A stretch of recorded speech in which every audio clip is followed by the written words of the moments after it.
Welcome back to the pagan hearth.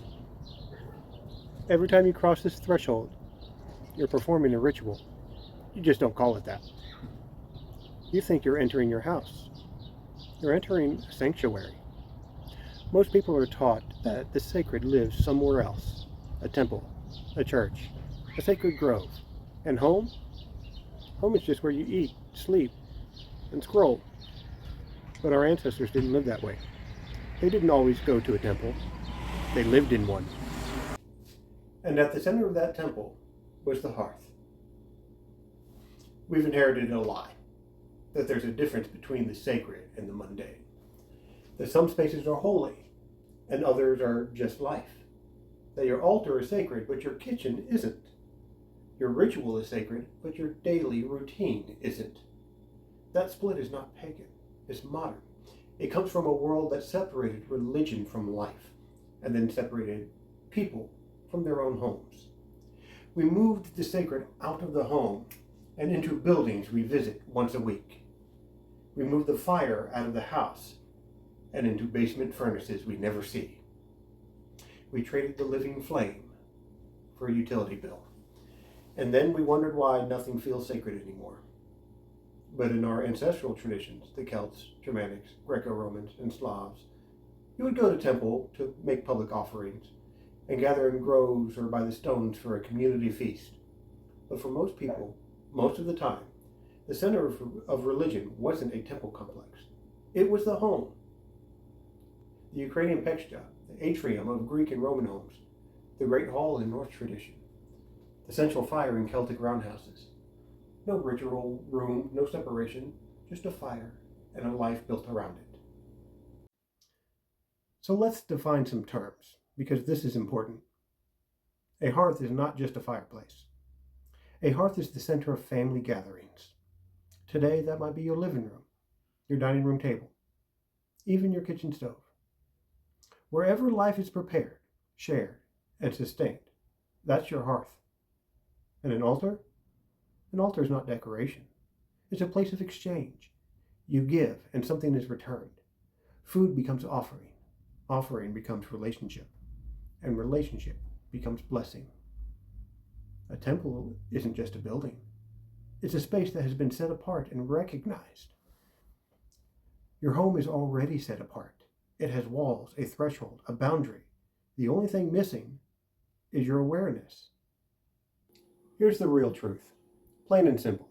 Your home is not sacred because of what you put in it. It is sacred because it's inhabited by you, by your ancestors, by the gods you welcome, and by the spirits of the land it stands on. You don't live alone. You live at a hearth in relationship. And the moment you recognize that, everything changes. To maintain a home as a temple, you don't need complexity. You need continuity. And that continuity lives in what I call the three fires. The first is your cooking fire. This is your stove, your coffee pot, your oven. This is where the raw is transformed, where ingredients become food, where offering becomes sustenance. Every time you cook, you are performing magic. You don't need to add ritual to this. You need to recognize that it's already there. Once a day, turn on your stove or light a candle and say, "Hearth be home, house be whole." That's it. You've acknowledged the fire, and you've acknowledged the center. The social fire is your table, your couch, your shared space. This is where people become kin, where frith is built or broken, where words shape reality. Meals matter, conversation matters, presence matters. Before eating, set aside a small portion, the first bite, the first sip, for those who came before. You don't need a ceremony. You need consistency. The hidden fire. This is your bedroom, your rest, your vulnerability, your inner life. This is where you return to yourself. When the day dies and you are restored, sleep is not nothing. It's a daily descent and return.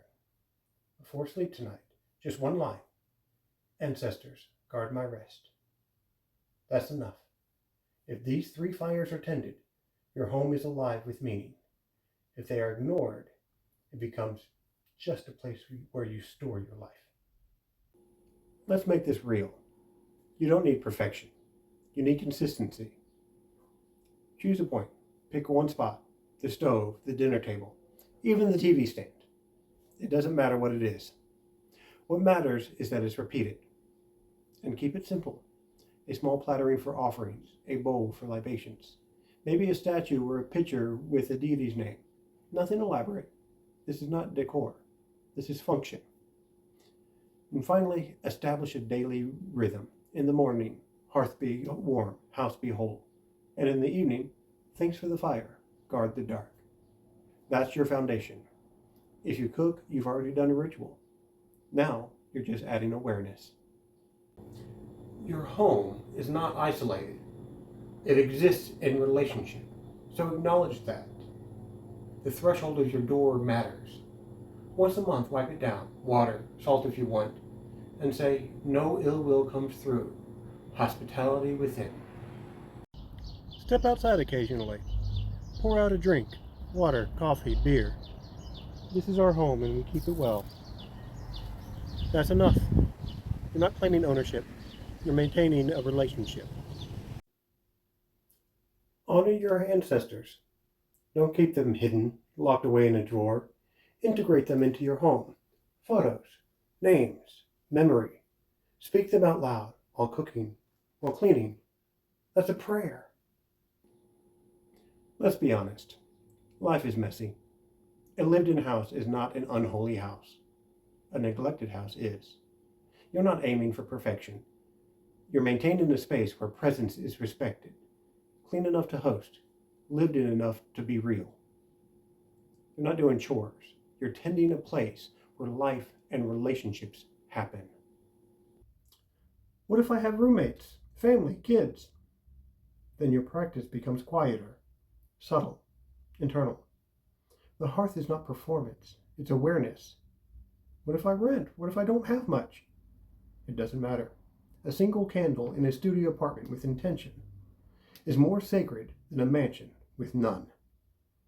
Isn't it just living? Yes, that's the point. You're not adding something new.